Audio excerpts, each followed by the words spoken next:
और average speed. अब इस पे एक सवाल बना लेते हैं। हमें दिया हुआ है a pig runs rightward 20 metre to eat a juicy apple. It then walks leftward 5 metre to eat a nut. Finally, it walks leftward another 25 meter leftward to eat another nut. तो यानी कि पिग की सारी displacement हमें दी हुई है। फिर आगे लिखा हुआ है कि the total time taken by the pig was 300 seconds. यानी कि इस पूरी जर्नी में पिग को लग रहे हैं 300 seconds. What was the pigs average velocity and average speed over this time. ये इसकी एवरेज वेलोसिटी और एवरेज स्पीड ये हमें कैलकुलेट करना है।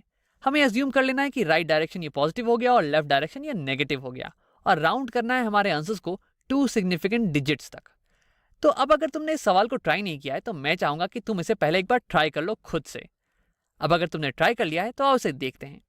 सबसे पहले तो हम डायग्राम बना लेते हैं कि पिग कर क्या क्या रहा है। तो देखो, हमारा पिग मान लो कि ये यहाँ पे कहीं पे है।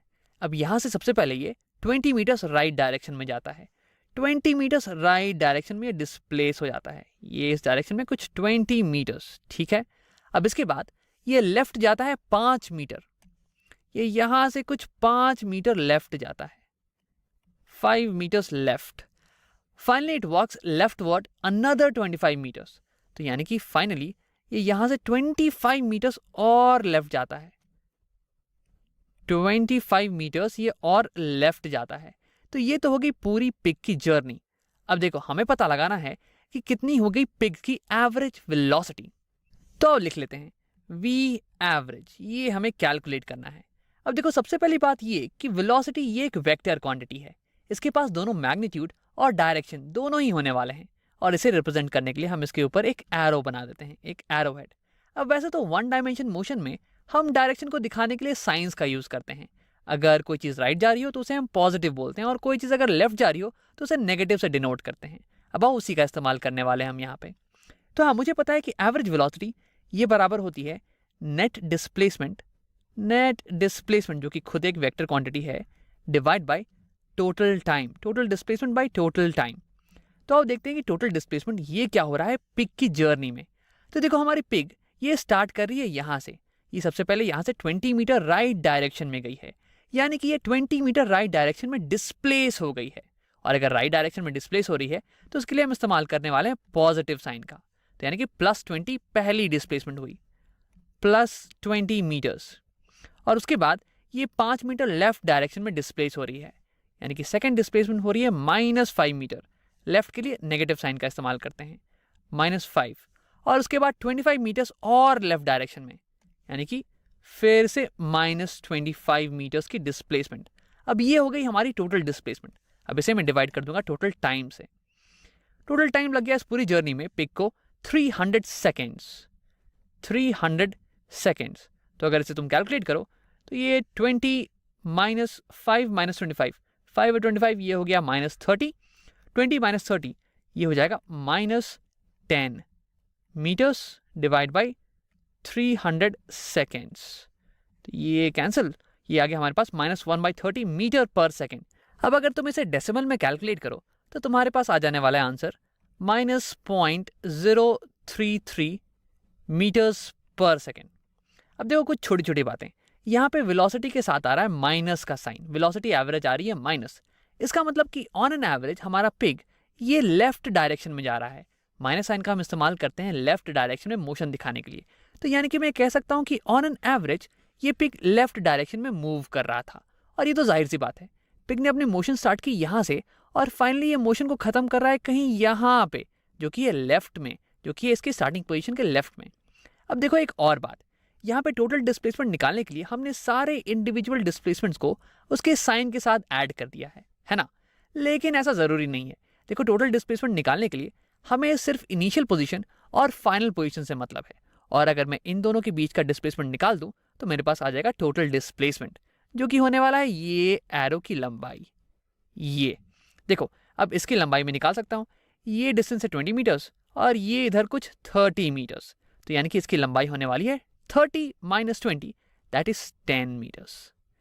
तो यानी कि हमारा पिग ये टोटली 10 मीटर्स लेफ्ट डायरेक्शन में डिस्प्लेस हुआ होगा। तो इसे मैं डायरेक्टली यहाँ फॉर्मूले में डाल सकता था एज -10।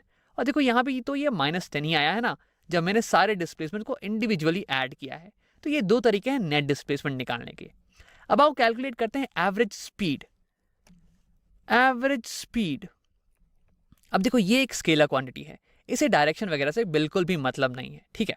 तो यहाँ पे अगर मुझे एवरेज स्पीड कैलकुलेट करना है तो ये बराबर हो जाती है total distance divide by total time के, टोटल टाइम टेकन। अब यहाँ पे पिग मोशन स्टार्ट कर रही है यहाँ से, ये कुछ 20 मीटर चल रही है। तो अब लिखते हैं, सारे डिस्टेंस को कैलकुलेट करना चालू करते हैं। तो ये एब्सोल्यूट वैल्यू होने वाली है इन सारे वेक्टर्स की, ठीक है। तो यहाँ पे 20 मीटर्स ये पिग चला, प्लस हम करने वाले फिर ये 5 मीटर और चला, तो यानी कि इसने 5 मीटर और ट्रैवल की, प्लस ये 25 मीटर्स और ट्रैवल कर रहा है, 25 मीटर्स। और ये पूरी चीज़ डिवाइड होने वाली है टोटल टाइम से। टाइम तो खैर दोनों में सेम ही होने वाला है, 300 सेकेंड्स, 300 सेकेंड्स। अब आओ इसे भी कैलकुलेट कर लेते हैं। तो यहाँ ये हो जाएगा 20 + 5 25, 25 + 25 हो गया 50 metre divided by 300 seconds, 300 seconds. तो यहाँ से ये कैंसिल, ये 5 ये 30 काट देगा, 1/6। तो ये आ गया कुछ 1/6 मीटर्स पर सेकेंड। ये हो गई average speed of the pig.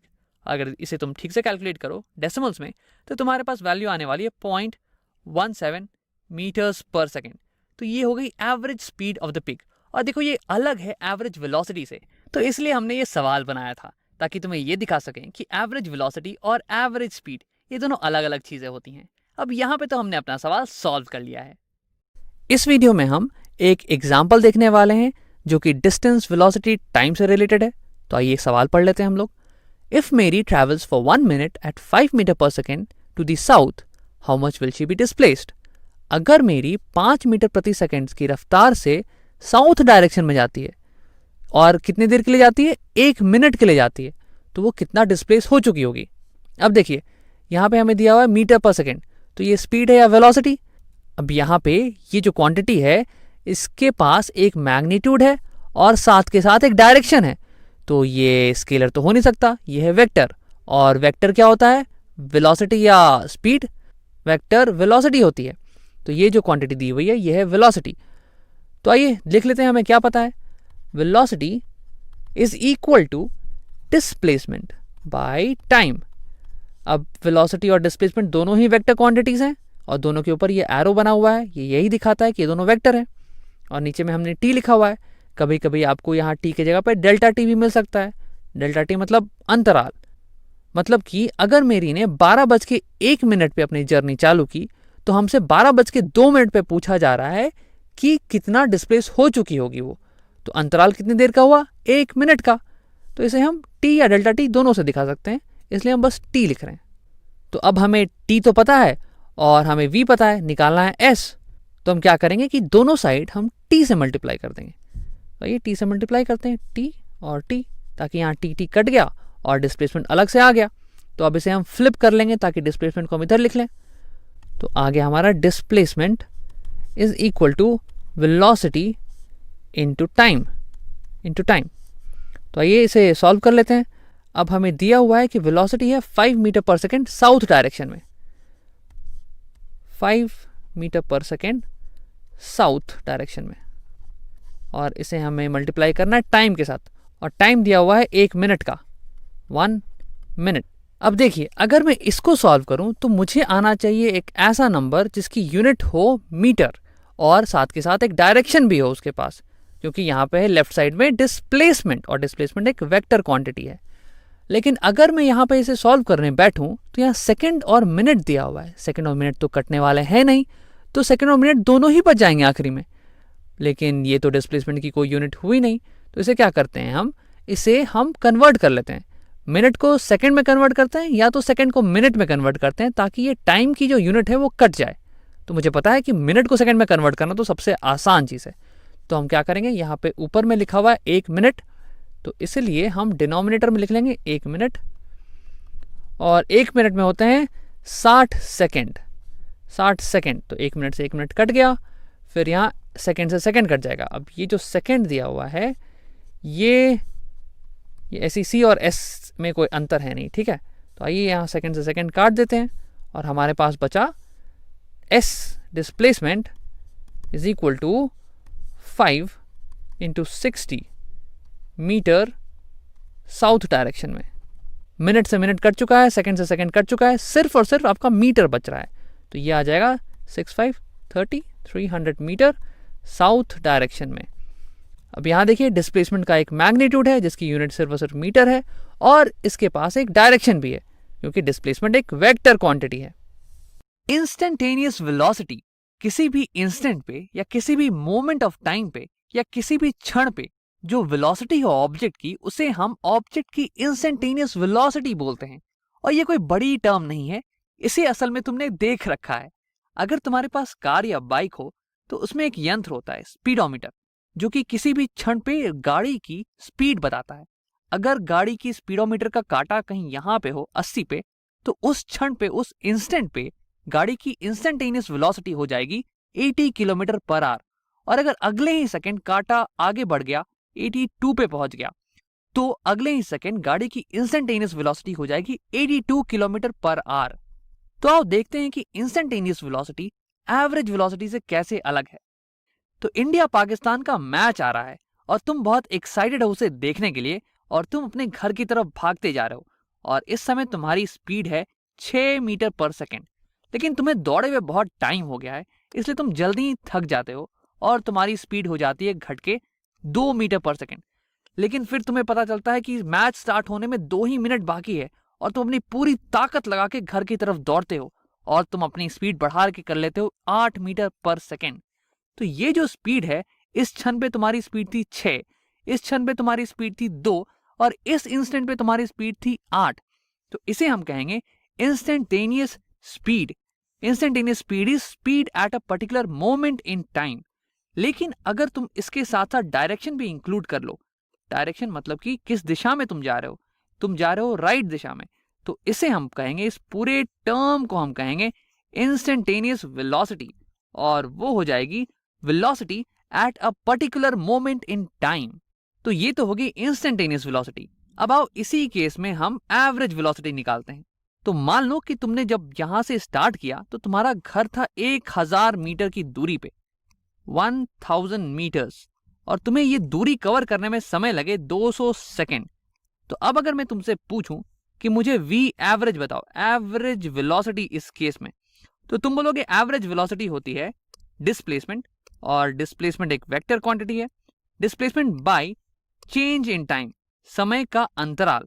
तो यहां पे मैं 1000 मीटर को डिवाइड कर दूंगा 200 सेकेंड से, तो यहां 0 से 0 कट गया, और 2 जो है 10 को 5 टाइम काट देगा। तो फाइनली मेरे पास आया V average is equal to 5 metre per second. और क्योंकि ये वेलोसिटी है और इसके पास डायरेक्शन भी होना चाहिए, ये वेक्टर क्वांटिटी है, तो डायरेक्शन हो जाएगा राइट डायरेक्शन में, तुम राइट दिशा में जा रहे थे। तो यहां देखो तुम्हारी जो एवरेज वेलोसिटी है वो जरूरी नहीं हो कि इंस्टेंटेनियस वेलोसिटी के बराबर हो। यहाँ पे इंस्टेंटेनियस वेलोसिटी एक टाइम पे 6 थी, एक पे 2, एक पे 8, लेकिन तुम्हारी एवरेज वेलोसिटी आई है 5 मीटर पर सेकेंड राइट दिशा में।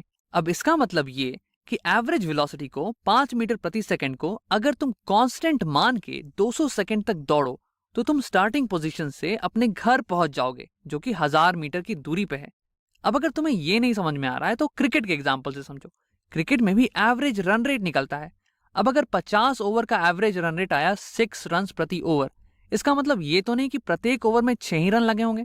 किसी ओवर में ज्यादा छक्के भी पड़ सकते हैं और किसी ओवर में ज्यादा विकेट गिर सकता है, तो रन रेट 1-2 ही हो जाएगी उस ओवर के लिए। तो ये जो एवरेज का कॉन्सेप्ट है, ये हमें चीजों को बड़े नजरिए पे समझने में मदद करता है। तो आप पता लगाते हैं कि इंस्टेंटेनियस वेलोसिटी कैसे कैलकुलेट करें। तो मेरे पास एक और एग्जांपल है। तुम जॉगिंग कर रहे हो और जॉगिंग करते करते तुम 60 मीटर की दूरी पे चले जाते हो, और तुम्हें ये पूरी दूरी कवर करने में लगते हैं 15 सेकंड। तो अब मैं तुमसे एवरेज वेलोसिटी पूछने वाला हूँ, लेकिन उसके पहले आओ एक बार इंस्टेंटेनियस वेलोसिटी पे ध्यान दे देते हैं। तो तुम जो हो, जब दौड़ रहे हो तो तुम्हारी वेलोसिटी कभी कम हो रही है, फिर कभी बढ़ जा रही है, फिर कम हो जा रही है, और ऐसे तुम कर रहे हो। तो तुम्हारी इंस्टेंटेनियस वेलोसिटी जो है वो हमेशा बदलते जा रही है, लेकिन इससे एवरेज वेलोसिटी पे कोई फर्क नहीं पड़ता। एवरेज वेलोसिटी को तो मतलब है कि तुमने कितनी दूरी तय की और कितना समय लगा। Average velocity is equal to displacement by time, और डिस्प्लेसमेंट को हम लिख सकते हैं चेंज इन पोजीशन भी, डेल्टा एक्स, और डिवाइडेड बाय डेल्टा टी। और डेल्टा एक्स हुआ 60 मीटर का, 60 मीटर तुमने ट्रेवल किया, और डेल्टा टी समय का अंतराल हो गया 15 सेकेंड। तो इसे अगर तुम डिवाइड करो तो 15 चौके आ गए 60। तो तुम्हारा वी एवरेज हो जाएगा 4 मीटर पर सेकेंड, और ये है राइट डायरेक्शन में। इसे तुम +4 मीटर पर सेकेंड भी लिख सकते हो। तो ये तो हुआ एवरेज वेलोसिटी। अब वी इंस्टेंटेनियस क्या होगा? वी इंस्टेंटेनियस ये भी एक वेक्टर क्वांटिटी है, तो आओ इसे निकालने की कोशिश करते हैं। मान लो कि मुझे 15वें सेकेंड, सॉरी नॉट 15वें, 10वें सेकेंड पे मुझे बताओ इंस्टेंटेनियस वेलोसिटी। तो अब देखो फॉर्मूला तो हमें एक ही पता है, delta X by delta T का। तो अगर मैं इसी फॉर्मूले का इस्तेमाल यहां भी करूं तो क्या मैं डेल्टा टी यहां पे लिख सकता हूं? समय तो मुझे एक ही पता है, 10वें सेकंड पे निकालना है, तो समय का अंतराल कैसे निकालेंगे? अगर तुम मुझे 10 और 12 के बीच में पूछते तो मैं बता सकता था कि समय का अंतराल होगा 2 सेकंड का, लेकिन क्योंकि यहाँ पे टी बस एक ही इंस्टेंट दिया हुआ है तो डेल्टा टी हो जाएगा 0। और अगर समय बदला ही नहीं तो पोजीशन कैसे बदल सकती है? मैं तो यहीं कहीं खड़ा रहूंगा ना, तो डेल्टा एक्स भी हो जाएगा 0। तो वी इंस्टेंटेनियस तो आ गया 0/0, और मैथ्स में मुझे पता है 0/0 होता है अनडिफाइंड। तो क्या मैं वी इंस्टेंटेनियस निकाल ही नहीं सकता इससे? तो यहीं पे न्यूटन भैया दिमाग लगा गए।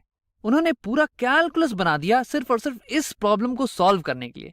उन्होंने कहा कि डेल्टा टी को 0 करने के बजाय डेल्टा टी को बहुत छोटा कर देते हैं। Limit delta T tends to 0, एकदम 0 के पास ले जाते हैं।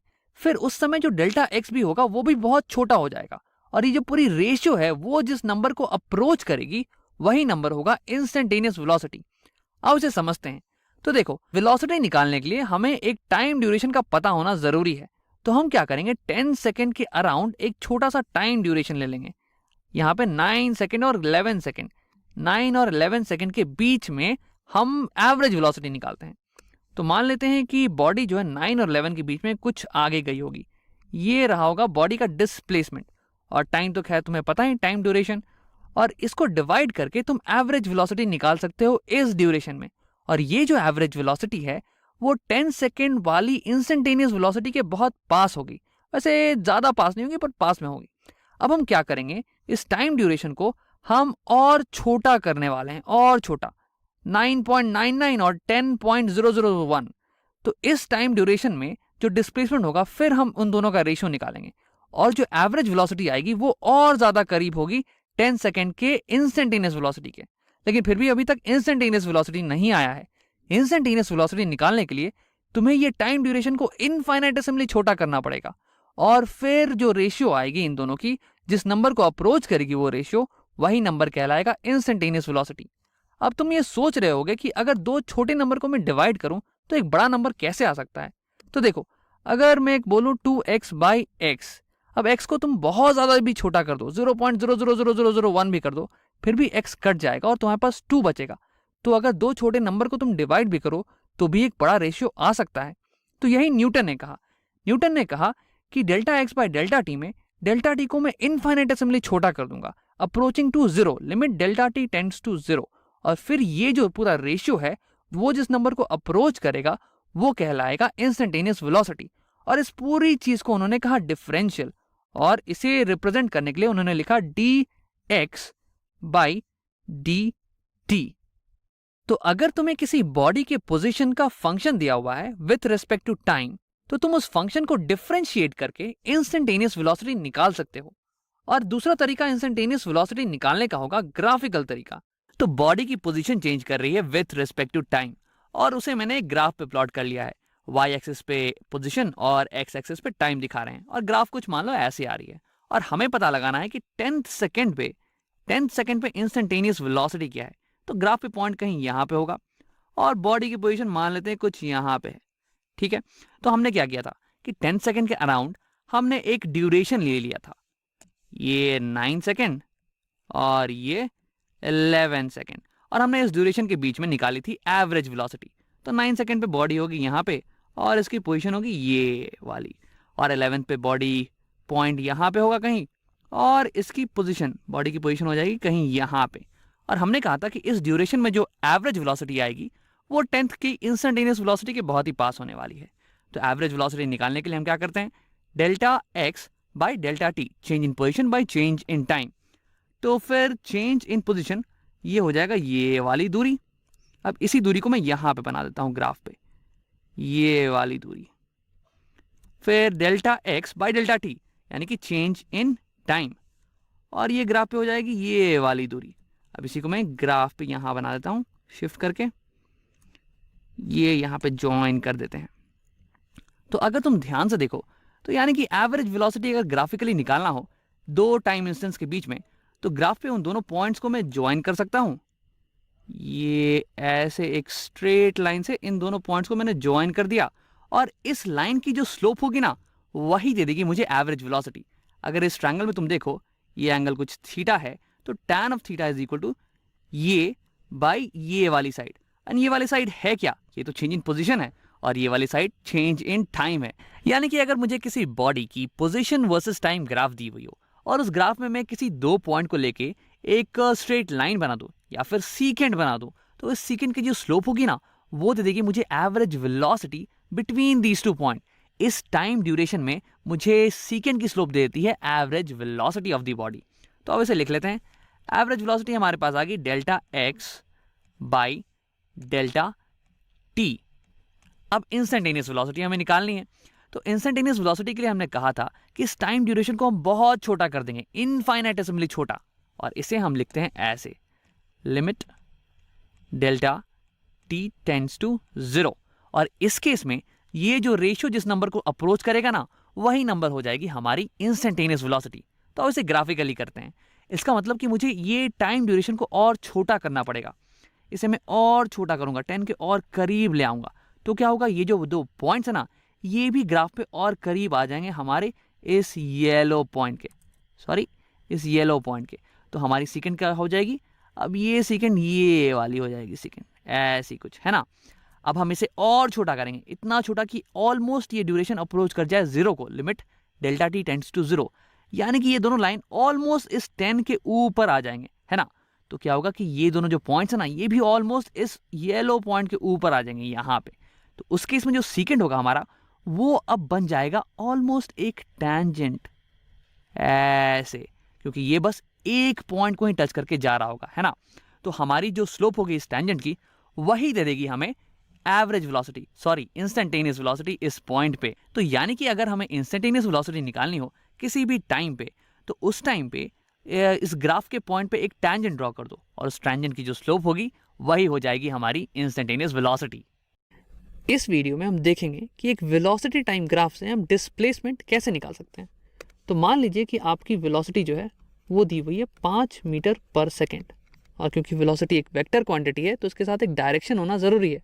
तो मान लेते हैं 5 metre per second towards right direction, और ये वेलोसिटी जो है ये कांस्टेंट है, ये बदल नहीं रही है समय के साथ।